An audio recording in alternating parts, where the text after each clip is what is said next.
Welcome to Unbreakable Latina.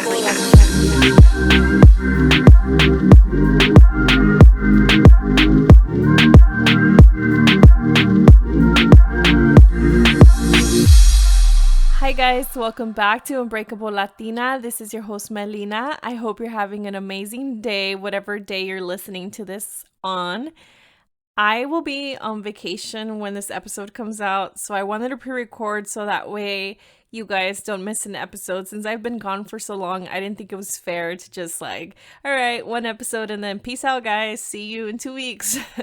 So I'll be in Hawaii. I am really looking forward to this trip. I'll be taking the trip with my mom and my sister.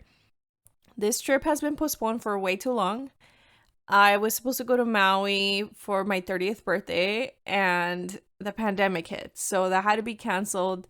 We're finally going and I don't know what to expect because I can't swim.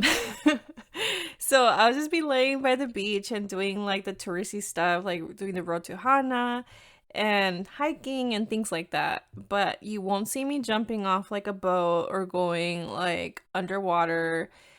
I really want to learn how to swim, but I have this fear that I'll drown. I've had nightmares about it, so that's not fun. I hope one day I do learn how to swim.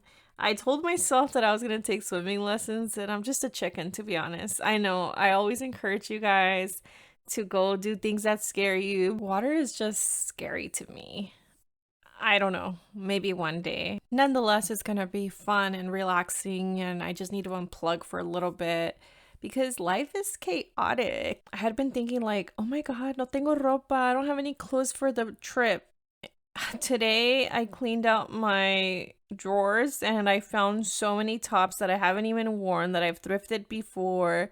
I found a new swimsuit and so many things, and I was telling my mom, please do not let me shop anymore. And to me, shop is like go to the thrift store. Like, do not let me go to the thrift store anymore. I have to use some of these clothes. I don't go out much. So I do have mostly work clothes, and the clothes that is for like going out like to a bar or to a party or something, I don't use. And I'm always like, oh yeah, one day.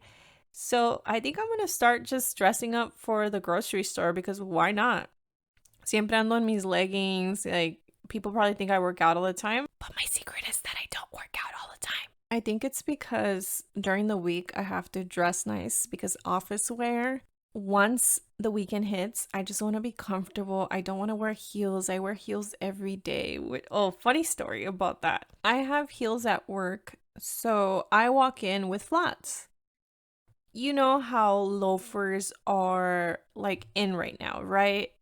And they look cute. Like, they look cute with my slacks, and I thought they looked cute. The other day, I got in the elevator, and then the doors open on another floor. Some of my coworkers stepped in, and he goes, "What's up with those shoes? Like, your outfit is nice, but girl, did you get those shoes from your abuela?" And I cannot unsee that they are someone's abuela's shoes. And they were just cracking up. And I deserve that because I'm always making fun of them. Like, I always joke around with them. I cannot unsee the abuela shoes. But they're getting a little old. So yesterday I bought some new abuela shoes. Hopefully it's like a cooler abuela because these are not like snake print. They're more like leather pleather. So we'll see what they say tomorrow about my shoes. I know previously I have talked about this, but my mom always is the type to wake up, do her makeup, no matter if she's not going anywhere. And I kind of have done the same. But today, okay, I haven't done my eyebrows in a while, so they're looking real ugly. And I had a nail appointment, so I thought to myself, do I put makeup? Like, I'm like, for what? I'm gonna come back home. I want to do a mask later. It's not even worth it. So I decide to put my hair up and put a hat on, and I put a mask on because I don't know. I just like didn't want to run into anybody I knew. I don't know. I had this gut feeling that I was gonna run into someone I knew. Sure enough, the day I'm looking the ratchetest, I sit down at the nail shop and I look across the way and it's one of my coworkers, but I'm pretty sure she didn't notice me because I always dress up for work, and to see me in this state, hasta yo estaba asustada en el espejo. I was like, oh my gosh, ¿quién es esa? Ah, la llorona. I had not done my nails since I was in Mexico the last time that I did them. It is so expensive. I know everything's expensive, but oh my gosh, remember when like you could do a pedicure and a gel manicure for less than $40? No, today, guess how much I spent? 70 something dollars just for a gel manicure and a regular pedicure. What is going on with this world? But man, she's looking cute. The nails are nice. It totally makes a difference. But damn, I just have a love-hate relationship with nail shops. Like, I just hate the fact that you have to go there and waste time. To me, that's wasting time. I don't find nail shops relaxing. I don't know if you find nail shops relaxing, but you no, I find it like a waste of time. I wish somebody would come do my nails while I'm laying down in bed or like watching a show. Oh my gosh, I just thought of a business idea. This literally is my brain all the time. What if it was like a DoorDash, but a nail manicurist, pedicurist DoorDash? Like they come to your door, they'll do your nails. I'm sure this already happens, but only like for celebs. But how cool would it be if you could just chill on your couch? Somebody comes and sets up like their little nail shop and just does your nails. So if you steal this business idea, you owe me 10%. I'm just kidding. If you start it, just please let me be your first customer because I would love that. During the break I took from the podcast, I discovered that I struggle with resting and not feeling guilty for resting. I feel like my life has always been go, go, go, go, always in flight mode, working and going to school and trying to just do better, go to the gym, like always running around. Never do I just sit there and relax. Yes, I take days off sometimes where I do that, but when it was like a long period of time where I could do that every day, it was such a struggle. And the moment that I would sit down, I'd be like, I could be doing so many other things. So I posted it on my Instagram story, and people were like, you need to rest. And some people were like, oh my gosh, I struggle with the same thing. So I started asking friends, do you feel guilty when you're relaxing? They're like, yeah, I don't know how to relax. So it's something that is common amongst a lot of us. And I was kind of shocked because I thought it was just like something that I did. But once I posted it on my story and everybody's like, yeah, me too, me too, me too. I'm like, whoa, like how many of you do struggle with this? So on today's episode, I'm going to talk about reasons why I think that it's so hard for us to relax and not feel guilty about it. I posted the question, do you feel guilty when you rest? And 302 people said yes, and 82 said no. So more people do feel guilty rather than those that don't. And if you don't, that's super cool. I admire you. So after seeing how many people do feel guilty for resting, I asked, why do you think you feel guilty when you rest? And here are some of the answers that I got. Society is all about grinding, and if you're not constantly working, then it's time wasted. This kind of reminds me of when Kim Kardashian said, nobody wants to work these days, or whatever she said, and everybody was like, yeah, because everyone's tired, and also, you have personal assistants. We don't have that luxury, Kim. Someone else said, if I'm resting, I'm not working towards my goals, and I'm taught that that means I'm lazy and not productive. Another person said, oddly, it's synonymous with laziness, probably because it wasn't allowed growing up. And that was like the most common answer that I got because, oh, my parents called me lazy if they ever saw me laying down or resting. And I started thinking, like, I know a lot of friends that had parents that would yell at them if we were like sitting down watching TV. Thankfully, my mom wasn't the type to be like, oh, you're lazy. She would give us chores though, and once you were done with those chores, then you can relax. At some point, you did have to clean your room and do things like that, but never once did I feel like guilty for resting, even though I don't know how to rest. I don't know, it's weird to explain. I was just thinking about it and I was talking to my mom and saying, I never really saw you ever sit down when we were younger. Like, she was always on the go. If she wasn't cooking, she was cleaning. If she wasn't cleaning, she was at the store. If she wasn't at the store, like, siempre andaba haciendo algo. Till this day, someone submitted a similar answer to what I just talked about, and they said, porque mis padres were always on the go no matter what, never allowed to rest. And I'm thinking, yeah, that's how I used to see my mom. And right now, before I recorded this podcast, we were talking about it. And I asked her, do you think it's because you've always been like that? Like, you didn't have a chance to just sit down? And she goes, well, it's because I didn't have TV. And I'm like, no, I don't think it's because you didn't have TV, because you could have just gone outside, read a book or something. And she goes, so then I asked her, I was like, do you think it's maybe because you were kind of like the second mom and you had to wake up and had to have a schedule? Because my mom was 1 out of 7 and she was the only woman besides my grandma, and my grandma would go work. She was a single mom. My uncles would all go work while my mom stayed home and took care of the younger ones. So she would take them to school and then she'd come back y a limpiar y hacer laundry. And then she would make sure everybody had dinner by the time everybody got off work. So it was like every day was just work, work, work, and never just relax.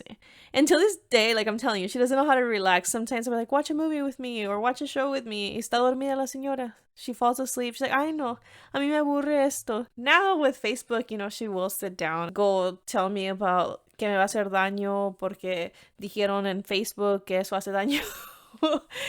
But I never just saw her lay there. So when I lay down and I see my mom, doing all these things, and I'm like, oh my God, I should be helping, but I'm so tired. And my mom encourages me to rest all the time, like, tienes que descansar, no paras, and this and that. But she doesn't listen to her own advice, which is funny. A lot of people said that it's a trauma response and that they're trying to unlearn it, or just because their parents always called them huevonas, huevones when they were resting. But my favorite answer that I got, that I think it's so true, is this person said, reality is our parents worked so hard, so we were taught to match the same work ethic. However, they were on survival mode. We are unlearning the need to be constantly busy. They did what they could with what they had. We are grateful to be able to rest. And I was like, mind blown, because that's exactly what I was thinking. I was thinking, because our parents were always on the go, because they were trying to do better and get home and do all these things and, make it in this new country. And so when it came to us, if we weren't doing anything that they did, we were like, wait, am I lazy? Or why did my mom had it worse? My dad had it worse. And yet I'm laying here when I could be helping my family. Another one of my favorite responses to this question was this one. It probably comes from the mentality that our parents inflicted on us. It's not a bad thing. They wanted us to become someone because they didn't have the same opportunity. They wanted us to go far, and thus we work hard. But now when we do rest, we feel guilty. And I was like, psh, mind blown, because it's true. I think that in our culture, our parents want us to do the most because they didn't have the same opportunities. But it sucks to unlearn, like, the guilt that comes with resting, because if you think about it, when you rest, you're still doing something. You're doing something for your body, because once you're rested, the next day you have a better day. If you're constantly like tired, like I was the last month, you're not productive. And it was so hard for me to just sit there and like not have any expectations. I still struggle with it, but I think I'm getting a little better at it.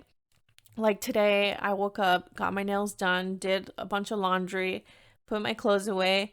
Before I recorded the podcast, I just laid on the couch. Like, I laid on the couch for like 30 minutes. I gave myself 30 minutes and I said, okay, in 30 minutes, you can go eat your lunch and then we'll start recording. And, put myself like on a little schedule. And I feel rested to record this podcast, but it's still a struggle for me. It's so hard to explain, but I'm sure a lot of you guys, after all those responses, I realize that I'm not the only one that struggles with it. So not only is it because of the way we grew up, but I think society just in general has this expectation that if you're not on the go and if you're not completing something, then you're lazy and you're getting behind in life, because there's people that are doing 100 times more things than you and they're being successful and they don't have time to rest. I think social media has caused a lot of this guilt too, because, like I said, social media, love and hate relationship with it. It is a highlight reel. No one's going to show you when they're feeling down, except some people do show that. I sometimes show you guys, not all the time. But I see some people that are like, oh my gosh, how does she do it? Like, she works, she has kids, she works out, she has a business. And I'm thinking, like, I don't even have kids. All I have is my 8 to 5 and a podcast. And I diminish the value of what I do compared to someone else that looks like they're doing more. Like, you don't know what that person's going through. So it's something that is hard to unlearn, but at the same time, it's easy to compare yourself to someone else, even though you shouldn't be. But I find myself sometimes being like that, like, oh my God, that podcaster, like, she does so much, and me, I'm not doing anything with my life. And my mom constantly checks me, like, ¿Cómo que no hiciste nada? Like, even yesterday, after I recorded the first episode of me coming back, I'm like, oh my God, ya son las 10 y no he hecho nada. It's like, ¿Cómo que no has hecho nada? And she started naming all the things I've done in yesterday. And I'm like, oh yeah, I've done a lot. But to me, it's like, sometimes I feel like there's not enough hours in the day to accomplish everything I would love to, but I also don't have the energy. I think a lot of us can agree that you always are thinking about, like, oh my God, I can't wait to rest. I can't wait to lay on the couch. Then once you do, then you're like, oh, I wasted all these hours. Even when I sleep in, if I am tired and my body says sleep and I wake up and I didn't wake up at a certain time, I'm like, oh my God, my day is gone. I didn't do anything. I'm so lazy. It sucks to be like that. I also think that when you relax and you're not doing anything like physically, or you're just laying there, you start getting in your head. So if you're a person that has anxiety or you're depressed, then you start having those thoughts about how sad it is to just be laying here, or anxious about, hey, I could be doing something else instead of just laying here. So I think that's one reason why people feel guilty for resting. Or maybe it's part of your identity. You're the type of person that's always on the go, and people praise you for how hard you work and how do you do it all. So when you are not doing it all and you just want to sit down, you're like, I'm not going to be the same person. No one's going to compliment me on how hard I'm working, because it's linked to your identity. Of course, like I've talked about for the last few minutes, it's ingrained in our culture, the American dream. If you're not working hard, then what are you doing? Sometimes relaxing feels like a waste of time because it's not something that you see immediate results from. Like when you complete a task, right away you're like, oh, I completed this task, this is done. But when you rest, you think, what a waste of time. Like, I could have been doing something else. But you don't realize that your body needed that rest, or your mind just needed to lay there and just not think of anything. I know while I started implementing rest and not feeling guilty for it, I just overall felt better. I wasn't that irritable. I had like an extra pep in my step, and just felt good the next morning because I decided to let my body do its thing and just relax. Some tips on how to learn how to relax and how to stop feeling guilty is to remind yourself that you are deserving of some relaxation time. Like, make sure you say, well, I worked very hard, so I deserve to lay on this couch and binge watch this crappy reality TV show. You can also schedule like a time for relaxation. If you're the type of person that's always on a time crunch and you're like, from 9 to 10, I'm having this meeting, and from 11 to 12, I'm having lunch, a snack, a gym, whatever. Make sure to schedule some time for relaxing, because it's part of your schedule. And if it's part of your schedule, then you're not going to feel guilty because you're accomplishing something on your to-do list, on your agenda. Sometimes you just have to listen to your body. If your body says, I am tired, listen to it, because when you don't listen to your body, you end up getting sick. Maybe take a social media break so that way you're not comparing yourself to someone who is doing a million things while you're just laying on your couch. That can help. it's not always just laying there. Sometimes you just need to sit outside and be in nature. I know that helps me a lot when I'm feeling guilty for resting. Like my favorite place to go is the beach, because once I'm there, I don't know why the beach is so therapeutic to me, but if I sit there, I'm like, oh, life is great. Everything makes sense. It's beautiful. What am I complaining about? There's nothing to complain about. So, if you need to change the scenery and your couch is depressing or you don't feel good when you're laying on your couch, maybe go outside, have a seat, go read a book. Relaxation can mean different things to people, and you might find it relaxing to plant something in your backyard.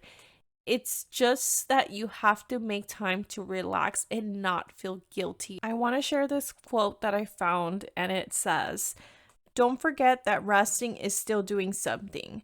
Recuperating is still necessary. You are not less valuable when you are taking care of yourself, and resting is not less important than traditional productivity." And I hope that if you're ever feeling guilty for resting, you remember this quote, or you come back to minute 20 of this episode and you remember that resting is not bad and you should not feel guilty about it. That's all I have for you guys today on that topic. But now I'm going to do the Big Sis advice segment that everybody loves. So here is the first question I got. Hey girl, my name is Maritza and I started listening to your podcast maybe a couple months ago. I love to listen to you when I'm working out doing cardio. I'll catch up on a quick episode or two. Or cuando ando haciendo limpieza around the house. I just love listening to you, and I wanted to say that I'm so proud of you for being a voice for girls like us. Well, not just the girls, but women, guys, first gen, Latinos. And it's just very comforting to have a voice and stories so similar or relatable. And I just want to send you a big hug, and I wish you all the success that you've had and so much more. Te lo mereces y más. And yeah, it just makes me so happy to have found your podcast. And I know you were doing or asked sometimes about doing like a big sister segment. And I know you had an episode on friendship breakups, but I wanted to see if you could go more into depth on the aftermath of that. Because I went through something very big and life changing this year with a girl who I consider my best friend. And it's like, I cut her out my life, but there are times when it's like, I wish I could tell her certain things. And I miss that friendship of being able to go to the stores to run errands or just having someone. And it's like, I'll just get sad over the situation or angry.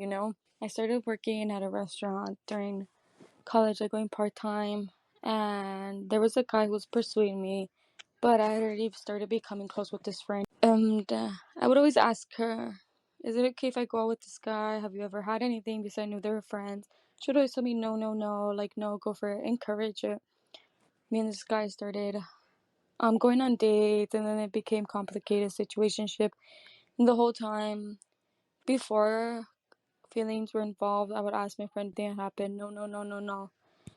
It goes on maybe more than 6 months, and then the truth finally comes out that we had been hooking up, and that literally broke my heart, and I couldn't believe that she had lied to me and betrayed me for so many months.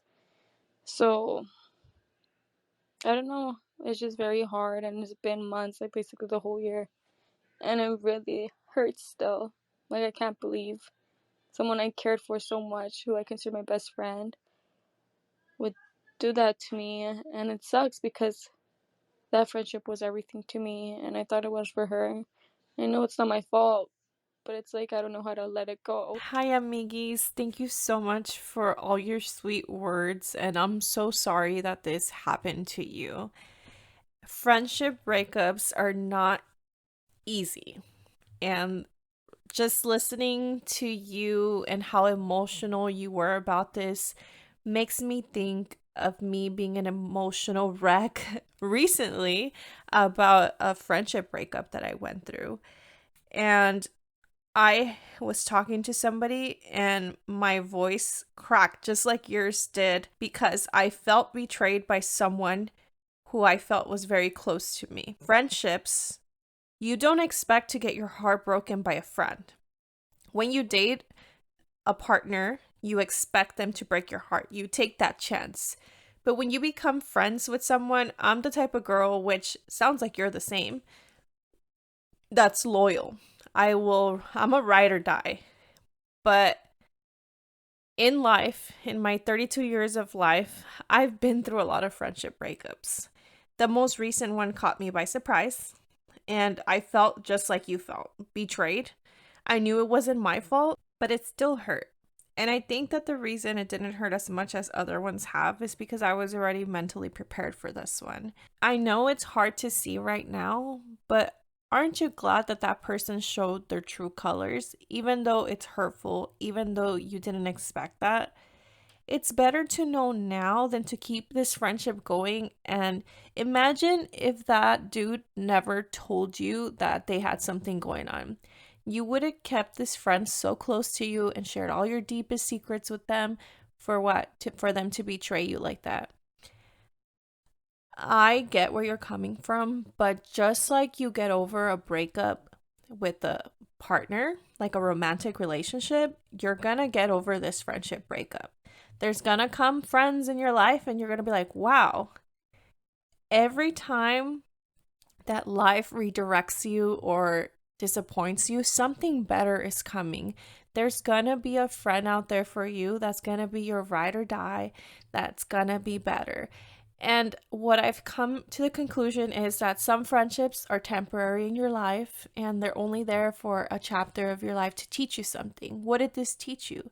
It taught you that no matter how much you feel, it sounds sad, but no matter how kind you can be to somebody and how much someone can mean to you, it's not always reciprocated. So it's going to show you that you are an amazing person and not everyone is going to be like that. And you can't expect loyalty from everyone. And it's really harsh, but I have learned that not everyone's meant to be in your life forever. This person, I'm sure you had a lot of good memories with, and you cherish those, just like you cherish a relationship, the good and the bad. But you also are thankful that this person showed you their true colors, because why do you want people like that around your life that are going to betray you?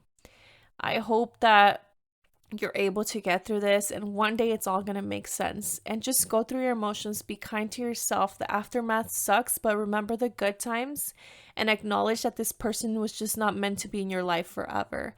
Sending a big hug. Thank you so much for listening. I hope this advice helps. I don't have any more questions. I do have another voice note that I would love to share. If you want to send your voice notes or any questions you have, you can send them to the link that I'll put in the description is speakpipe.com/unbreakable Latina. But let me play this message for you guys. I thought it was so sweet. Hi. So I'm a brand new listener. Like I just started listening this week and I'm obsessed. I started from the beginning and I am obsessed. I feel like we've been friends or we're like primas. And I've already like sent this podcast to like so many people and I'm like, oh my God, I feel like I'm talking to you when I'm listening to her. And it's just so relatable. I've cried with you. I've laughed with you. But I love everything about it. I love the guests. I love the topics and the rawness. So, yeah, keep the episodes coming. Thank you so much for listening. I appreciate you guys sharing the podcast. It really makes my day when I get messages like this. Please don't forget to rate, review, and subscribe. You can go to Apple Podcasts. The reviews help a lot. I have been chosen to do this partnership that I can't wait to announce. And because of your reviews helping my podcast be pushed out to the audiences and just sharing by word of mouth, it means a lot to me. I appreciate you guys. Without you guys, I wouldn't get all the opportunities that are coming my way. Don't forget to follow me on Instagram at Unbreakable Latina, Twitter at Latina Podcast, subscribe to YouTube, order your totes, your stickers, your shirts. There's a few shirts left. I hope you guys have an amazing week and I'll talk to you soon. Bye.